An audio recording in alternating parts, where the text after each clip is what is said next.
The Lincoln Project has released yet another bombshell ad trying to warn the American people that if Donald Trump is able to get a second term in office and something like Project 2025 is implemented, that it could be absolutely devastating for things like reproductive rights and the ability to travel to seek those reproductive rights. So let's go ahead and take a look at this new ad called State Line by the Lincoln Project, and then we will discuss.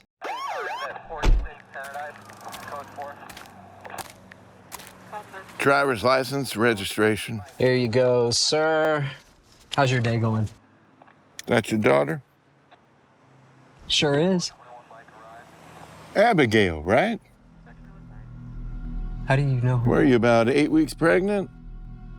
So you've been spotting recently. You've had any cramps or nausea? That's personal. You've been taking your prenatal vitamins? Excuse me? Are you ticketing me for something? Where are you heading, Abigail? To go see my older sister, Natalie. Well, that's strange.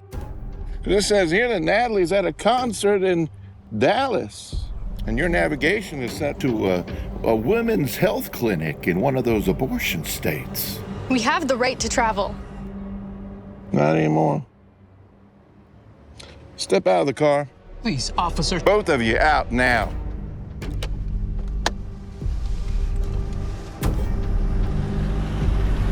You, sir, are under arrest for crossing state lines to obtain an abortion for a minor under your care. And you, young lady, well, you're under arrest for evading motherhood.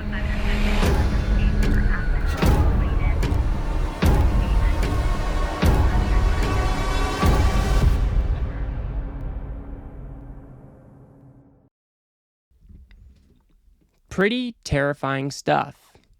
Starting to look a bit like The Handmaid's Tale to me. But this is just something that might come to fruition in the event that Project 2025 is implemented in a second Trump term. Now, you might say this is hyperbolic. Oh, this would never happen in the United States. But have you read Project 2025? Have you read the extremely authoritarian Christian nationalist playbook for a second Trump term? One of the things that we should know is that they want to rename the Department of Health and Human Services to the Department of Life. And they explicitly spell out that life begins at the very moment of conception and ends at natural death, which means their overall goal or their long-term goal would be an abortion ban. And something like euthanasia, in the event that you have a terminal illness and you want to end life on your own terms, that choice would be taken away from you as well, because only natural death would be permitted. So what the Lincoln Project is saying here is not too far-fetched. Now, it is a little bit hyperbolic in saying that maybe a dad wouldn't be targeted transporting his daughter, but if we peel back the layers a little bit and discuss the more fundamental principles or the fundamental concepts that are being presented in this ad, it's not unreasonable to think that something like this could be our reality. So let's go ahead and take a look at Project 2025.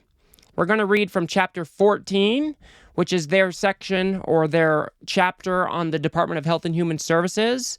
And we'll go ahead and read from the Data Systems section on page 487 of the PDF document.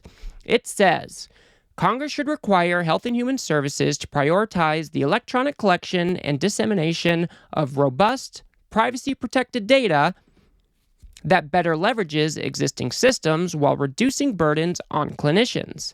Health and Human Services should also enter into a public-private partnership with a data management expert to develop systems that makes critical information available to healthcare workers and policymakers in real time. So basically what they're saying is they want to set up systems that can be fed a whole bunch of data and that policymakers should be able to access that data in real time. I don't like this idea at all. They're not clear on whether or not this would be personalized data or if it's just like analyzing like statistical trends or anything of the sort. It just says they want to set up this type of system. So they want to use the CDC to become a surveillance system of sorts.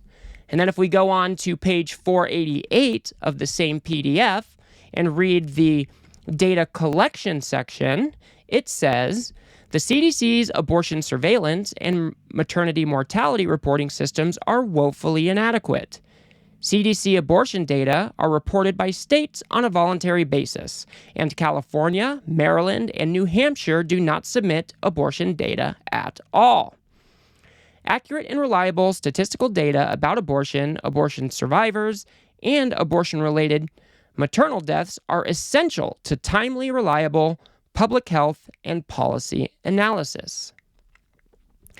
It goes on to say, because liberal states have now become sanctuary cities for abortion tourism, Health and Human Services should use every available tool, including the cutting of funds, to ensure that every state reports exactly how many abortions take place within its borders, at what gestational age of the child, for what reason, and the mother's state of residence, and by what method.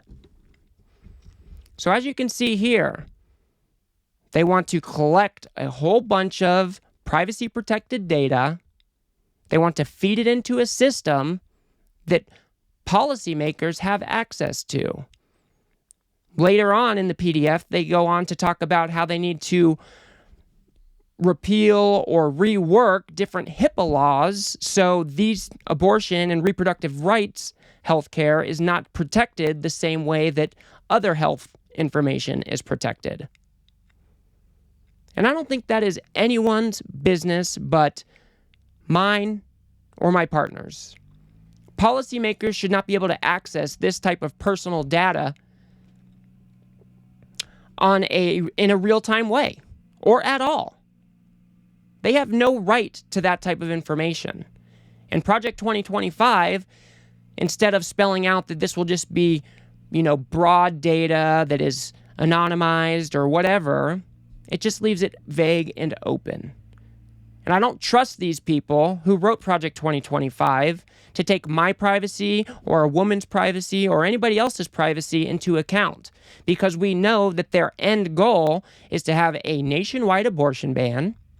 And in the meantime, they're going to target interstate travel as a means to stop more abortions.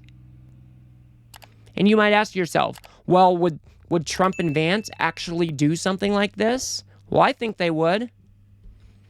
J.D. Vance has already been caught on tape talking about this very thing, talking about how maybe there should be a federal response to these abortion seekers for people who live in abortion-banned states going out of state. Let's go ahead and listen to what he had to say about that. In a podcast interview from 2022, the Ohio senator is heard expressing his support for a federal response to traveling out of state for an abortion. Now, the Harris campaign is sharing some of that audio on social media. Okay, look, here's the situation. Let's say Roe versus Wade is overruled. Ohio bans abortion, in 2022 or let's say 2024. And then, every day, George Soros sends a 747 to Columbus to load up disproportionately black women to get them to go have abortions in California. And of course, the left will celebrate this as a victory for diversity. That's kind of creepy. Health justice is when we exterminate working class black people. Something like that could, that would be a really weird turn of events that could happen. Yes. And it's like, if that happens, do you need some federal response to prevent it from happening? Because it's really creepy. And, I'm pretty sympathetic to that, actually. What's really creepy, JD, is that you want to try to control women and their movements. That you want to try to ban people from traveling outside of their state to receive the reproductive care that they may need. I think that is creepy. And it is un-American. Traveling freely between states as you see fit is a constitutionally protected right. But Project 2025 and people like J.D. Vance don't seem to care about that one bit. Their main objective is to stop as many abortions as possible, and they will trample over any right they have to achieve their goals. And you might say, oh, well, it's still the United States, and this would never happen here. This is like Handmaid's Tale stuff. Well, you would be wrong, because states like Idaho and Tennessee have already passed these types of laws, first targeting minors. But this is exactly how it starts. You start by restricting the movements of minors, and then you eventually step over that line and start to erode the rights of adults as well. So let's go ahead and take a look at that Idaho law really quick, and then we will discuss that. I'm here at the Idaho-Washington state line, and under the new law here in Idaho, any adult who helps a teenager leave Idaho to terminate a pregnancy will face 2 to 5 years in prison. That includes an aunt, a sister, a brother, or a grandmother, and even in cases when the teenage girl has been sexually assaulted. Even when a parent does give consent, experts say the travel ban creates uncertainty about how prosecutors could interpret the law. Until we see something come through, I do think there's a lot of leeway for somebody to decide how to charge it. Kelly O'Neill is the Idaho litigation attorney for Legal Voice, a progressive nonprofit. You could still be charged, arrested, perhaps even have to go all the way to a jury trial and have to prove your affirmative defense in a courtroom, that your sister gave you permission. Family members of the pregnant minor or the father of the fetus can also sue any healthcare provider involved. If you're successful, you're guaranteed $20,000 minimum. And that's per claim, per relative.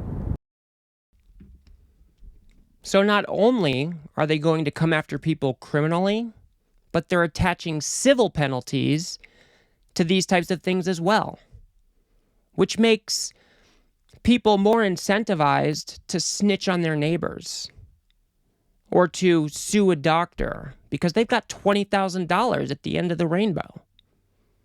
This is absolutely ludicrous stuff. Now, this Idaho law is currently on pause as people fight it in the courts, but Tennessee has also passed a law like this, also tied up in the courts for now. But we have places like Alabama, Mississippi, Oklahoma. They're pushing for similar laws as well. And this is only the beginning. Ever since Donald Trump was able to appoint those extremely conservative justices that overturned Roe v. Wade with the Dobbs decision, things have been eroded little by little.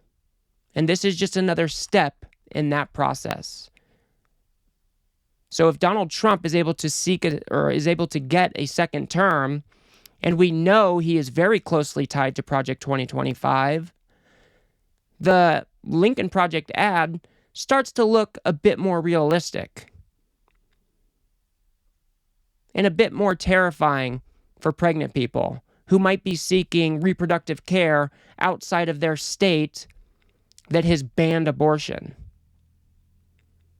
So we need to make sure that people know these are the types of things they will be voting for if they vote for Donald Trump. And it's people like Kamala Harris and Tim Walz that are going to be standing up for your reproductive rights. They're not coming after your interstate travel. They're not trying to implement nationwide abortion bans. They're not trying to track women, their abortions, their pregnancy status, whatever it may be. It's not Kamala Harris and Tim Walz doing that. That's coming straight out of the authoritarian playbook that is Project 2025, that we know is closely connected to Donald Trump. So let's make sure we're out there letting people know this is such a crucial piece of information people need to know before they go vote in November. 61% of Americans believe that abortion should be legal in all or most cases. And Project 2025 and Donald Trump, they don't care one bit. Their number one goal is to preserve life at all costs. And Project 2025 spells that out quite clearly. So we need to make sure that people know about this and that they are informed before they go to that voting booth this November. So that's going to do it for me on this one, folks. If you got anything out of this video, if you could remember to smash that like button and hit subscribe, maybe share it with a friend or two, I'd very much appreciate that. If you think I got something wrong, or if you disagree with me about something, feel free to drop a comment below. And if you want to learn about Donald Trump's connections to Project 2025, go ahead and watch that video on the screen now. And I will see you guys on the next one.